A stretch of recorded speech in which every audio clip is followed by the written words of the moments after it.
कितनी तरह का, किस क्वालिटी का स्टॉक रखना है, ये सारा फाइनेंशियल डिसीजन है, जो इन्वेस्टमेंट डिसीजन है, जो मुझे लेना पड़ेगा. So it is a time consuming process. हाँ या नहीं? तो पहला डिसीजन हो गया बेटा इन्वेस्टमेंट डिसीजन. Yes sir. चलिए, साद के केस में तो फिर चीजें थोड़ी सिंपल थी, क्योंकि साद को एक शॉप खोली. Let us take an example. तो पहला मैं ओके इन्वेस्टमेंट सर. डिसीजन की बात करी है. इन्वेस्टमेंट डिसीजन इज बेसिकली कि कितना पैसा आपको किसी जी. बिजनेस के लिए चाहिए. The first decision a financial manager takes is how much money is required. तो मैंने उसका एक ओके. एग्जांपल लिया था अभी. नाउ लेट्स से कि साद के केस में तो बहुत सिंपल सी बात कर दी कि 10, 20, 50 लाख रुपए में बिजनेस शुरू हो जाएगा. और यही अगर लेट्स से मुकेश अंबानी कहता है कि अपने बेटे से कि बेटा कुछ नया बिजनेस शुरू कर. अब उसके बेटे ने जियो लॉन्च किया. That was bought by his son. अब मुकेश अंबानी ने कहा कि आपको कितने पैसे लगता है कि चाहिए होंगे इस बिजनेस को शुरू करने. हाँ जी. अनंत अंबानी से ये पूछा गया कि आपको जियो स्टार्ट करने के लिए कितना पैसा चाहिए. अच्छा, इस केस में अनंत अंबानी के लिए आसान है. अनंत अंबानी ने अपने फाइनेंस मैनेजर को बोला कि जरा यार पता करो कितना पैसा चाहिए, पापा पूछ रहे हैं.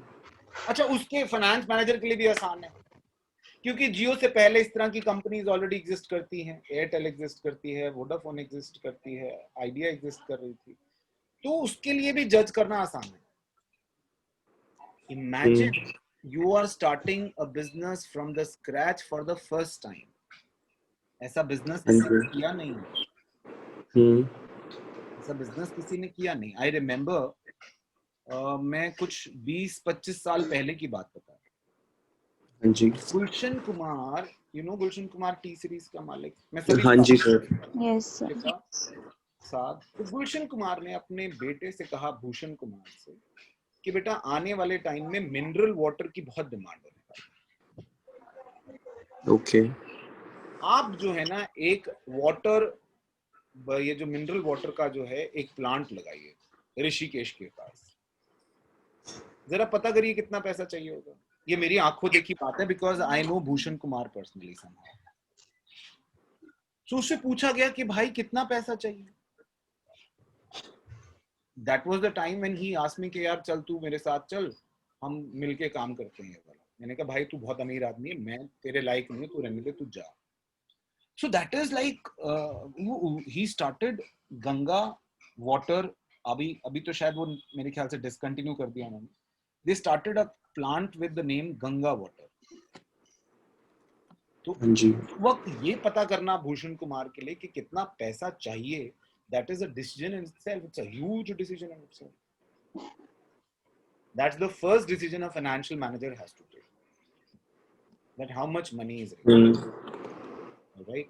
Now, the next question which Saad's father is going to ask. Saad ने बता दिया कि पापा I think we'll need 50 lakh rupees.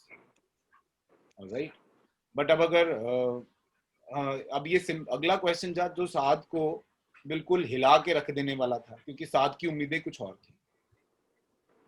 Question था पापा का, where will you get this money from? साद को उम्मीद थी पापा चेक काट के देंगे, बिजनेस शुरू हो जाएगा. यहाँ तो उम्मीदों पे पानी क्या, शरबत, बियर सब फेंक गई. ये तो बड़ा बुरा हाल हो गया. ये तो पिताजी ने ऐसा सवाल किया है कि जिसका जवाब देते भी रोना बन रहा है और ना देते भी रोना बन रहा है. पापा ने कहा पैसे लाएगा कहां से, तूने सोच तो लिया कि 50 लाख रुपए लगाएगा, but where will you get this money from? Answer, this questions answer is financing decision. कहां से पैसा लाएंगे बेटा? सारा पैसा घर से ही लगना होता. अगर मुकेश अंबानी ने सारा पैसा घर से ही लगाना होता तो फिर वो बिजनेसमैन तो नहीं कहलाएगा. So where will you get the money from? There are two major sources which we have learned till now and which will be there throughout the life. That is your own money, owner's money, and borrowed money. ये दो ही source होते हैं. Owner money में आप दो आगे इसको बांट देते हो, शेयर कैपिटल, रिजर्व्स. रिजर्व्स यानी कि पुराने प्रॉफिट्स, शेयर कैपिटल में equity share capital and preference share capital. So that's your own money. ये ओनर्स का पैसा है. Share holders are the owners. ठीक है. दूसरा, आप बोरो करो. बोरो करने के लिए आप डिबेंचर इशू करो. बोरो करने के लिए आप मोर्टगेज लोन इशू करो. बोरो करने के लिए आप फाइनेंशियल इंस्टीट्यूशन से कोई लोन ले लो. Number of options are available in case of borrow. तो ये दो तरह के सोर्सेज हैं. अब आपसे सवाल किया जाएगा कि अच्छा बताओ, आपका खुद का पैसा लगाना है या उधार लेना है. 7 से सवाल किया गया. 7 कितना खुद का लगाना चाहते हो और कितना बोरोड लगाना चाहते हो. 7 आपसे भी सवाल कर दिया जाए ना, पापा अगर ये कह दें आपको, अच्छा बेटा 50 लाख चाहिए, दे तो मैं पूरे सकता हूं, लेकिन आपको बताओ कि आपको अपने यानी कि मैं कितने दे दूं और आप बैंक से कितना लोन लो. सर फटने लगेगा इस आंसर को करने के लिए, क्योंकि ये सारे के सारे डिसीजन फ्यूचर के लिए हैं और फ्यूचर इज ऑलवेज अनसर्टेन. पता नहीं बिजनेस काम करेगा या नहीं. दिमाग ये काम कर रहा है कि यार पापा का पैसा ना खराब हो जाए, सारा बैंक का लगा लेते हैं. फिर एक बार दिमाग काम कर रहा है, यार बैंक का लगा लिया और बिजनेस ना हुआ तो बैंक को तो इंटरेस्ट देना ही पड़ेगा, पापा को तो नहीं देना. डिलेमा तो हर जगह होगा, कंफ्यूजन्स तो हर जगह होंगी, प्रॉब्लम्स तो होंगी. And that is where the financial manager's expertise comes in picture. Specialty comes in picture. वहीं पर उसका expertise काम आता है. हाँ या नहीं? So that's about financing decision कि आपको अपना पैसा लगाना है या आपको borrowed money लगाना है. समझे बात को मेरी? Then dividend decision. Now the next question. साज बिजनेस इज गोइंग ऑन. साज का बिजनेस जो है अच्छा चल रहा है. Father asked how much of profit do you think we should distribute to share holders. Let's say इसने कुछ पैसा शेयर होल्डर्स से लिया है, शेयर होल्डर्स को अपनी कंपनी का मालिक बनाया. भाई जो शेयर होल्डर आपकी कंपनी का मालिक बना है वो क्या उम्मीद कर रहा है कि प्रॉफिट मिलेगा, कुछ कमाएंगे, डिविडेंड आएगा. अब सवाल ये पूछा गया कि यार अब आपने प्रॉफिट तो कमा लिया है साथ, कितना प्रॉफिट आपको लगता है कि आप अपने पास रख लोगे और कितना प्रॉफिट आप शेयर होल्डर को दोगे. एक बार को साथ को मन किया कि सर सारा ही तो शेयर होल्डर की वजह से कमाया, दे देते हैं सारा, इंटरेस्ट टैक्स काट कर जो बचता है सारा का सारा प्रॉफिट हम किसको दे देते हैं, शेयर होल्डर्स को. अच्छा दे दो. कंफ्यूजन क्या है? कंफ्यूजन ये है कि आज सारा पैसा अगर आप बांट देते हो, कल को अपने लिए चाहिए होगा, फिर मार्केट में जाकर हाथ फैलाओगे, अपने लिए भी कुछ रख लो. अच्छा फिर रख लेते हैं.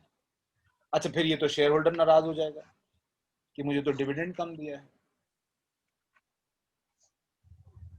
तो फंस गए दोनों तरफ, कितना दें और कितना ना दें.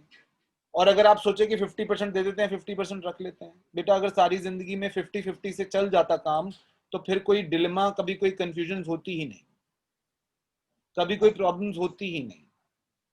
तो ये एक आपके सामने एक क्वेश्चन खड़ा हुआ है कि डिविडेंड आपको कितना बांटना है, कितना अपने पास रखना है. That's a dividend decision. There is one more decision which a financial manager takes. That's a working capital decision. किताबों में यही 3 डिसीजन है, लेकिन कुछ एक आध किताबों में मैंने चौथा ये भी देखा है. वर्किंग कैपिटल डिसीजन कि आपको अपनी डे टू डे वर्किंग के लिए कितना पैसा चाहिए होगा, कितना हमेशा के लिए चाहिए होगा और कितना कभी कभी के लिए चाहिए होगा, कभी होगा और कभी आप विड्रॉ कर लोगे, कभी रख लोगे, कभी ज्यादा लगा लोगे, कभी कम लगा लोगे. Working capital is of two kinds, एक परमानेंट और एक temporary. What is permanent working capital? जो आपको हमेशा चाहिए ही, इससे कम में काम नहीं चलेगा. Working capital is what? आपके बिजनेस में working capital is in the form of stock, is in the form of bank balance, is in the form of debtors, is in the form of cash balance. ये working capital. बेटा एक minimum level of stock और एक minimum level of bank balance तो आपको हमेशा चाहिए होता है ना, उसके बिना तो काम नहीं चल सकता. That is a permanent working capital. But let's say when Diwali is there ahead और आपकी गारमेंट्स की शॉप है, क्या करोगे? लगा दोगे ना एक्स्ट्रा पैसा, एक्स्ट्रा माल लगा दोगे ना दुकान में, वर्किंग कैपिटल बढ़ा दोगे ना. अभी आज की डेट में लोगों ने वो जो एक्स्ट्रा वर्किंग कैपिटल लगानी थी वो विड्रॉ कर ली, क्योंकि लोग खरीद नहीं रहे हैं. आप में से कितने लोग लास्ट टाइम कपड़े खरीदने गए थे? Raise hand. There is no one. कोई भी नहीं गया. ईद चली गई, लोगों ने कपड़े नहीं खरीदे. दिवाली आकर चली जाएगी एंड आई डोंट थिंक ऐसा कुछ खास होने वाला है. राखी आकर चली गई. So that is the temporary working capital जो लोगों ने विड्रॉ करी है, ये एडिशनल लगाई नहीं. मगर परमानेंट वर्किंग कैपिटल अभी भी उन दुकानों में है. अगर आप दुकानों में जाओगे, ऐसा नहीं है कि कोविड है तो वहां के उनके रैक्स खाली पड़े,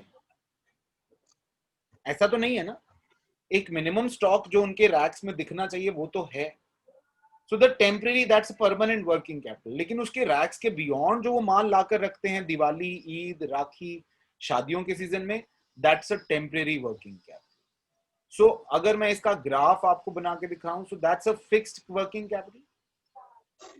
This is temporary working capital which keeps fluctuating. This one is permanent and this is temporary. Temporary fluctuate करती रहती है, कभी चाहिए कभी नहीं चाहिए, कभी चाहिए कभी नहीं चाहिए. तो आपको ये सवाल, अब आपके सामने ये सवाल खड़ा था कि टेम्पररी वर्किंग कैपिटल कितना चाहिए और फिक्स्ड वर्किंग कैपिटल कितना चाहिए. अब फॉर एग्जांपल कोविड में ही एक आपको लाइव एग्जांपल बताता हूं. I have a student who has a shop, this handloom shop in Center Market. A very big shop, a very big shop.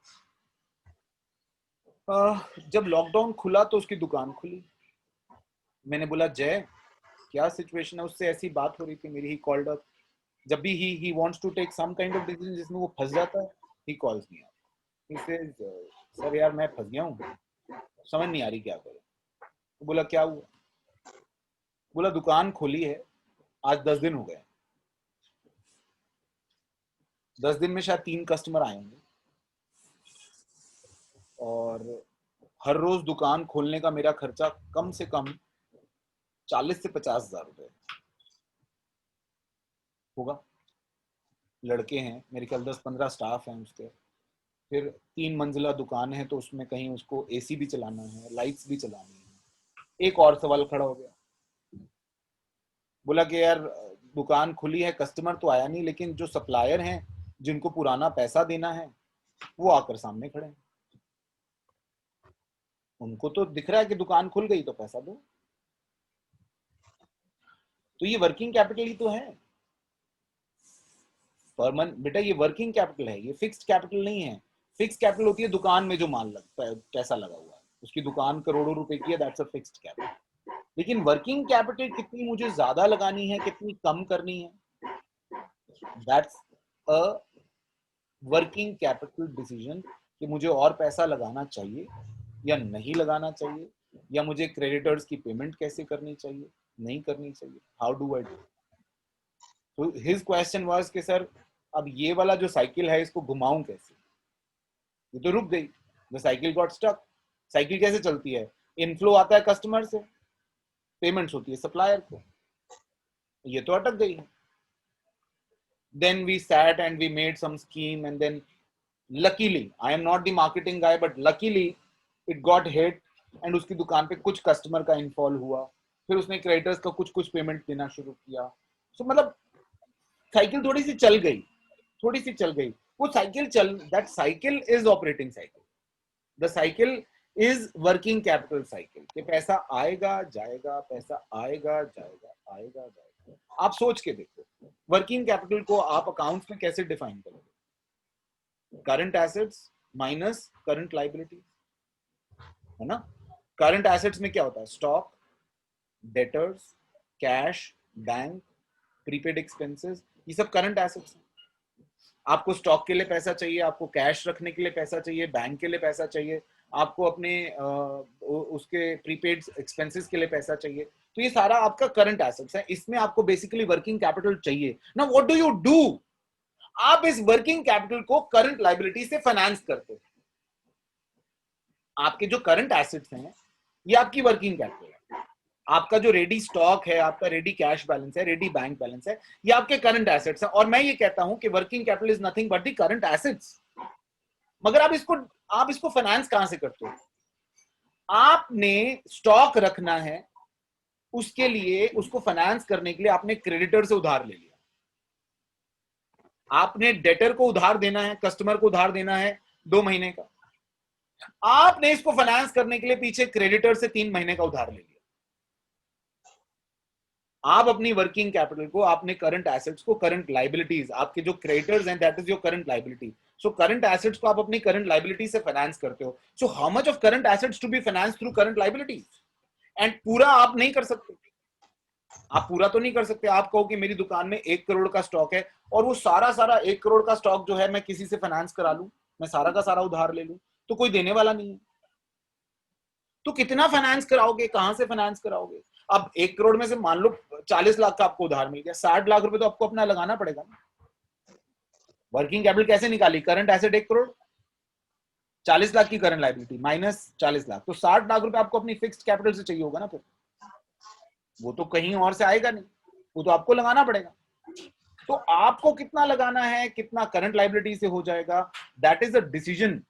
अगर आज तक नहीं सोचा इस बारे में, तो आज शायद आपने सोचा होगा कि working capital decision is also a very big decision, कि भैया मुझे अपना जो करंट एसेट्स हैं वो कहां से सोर्स करने हैं, कहां से फंड करने हैं।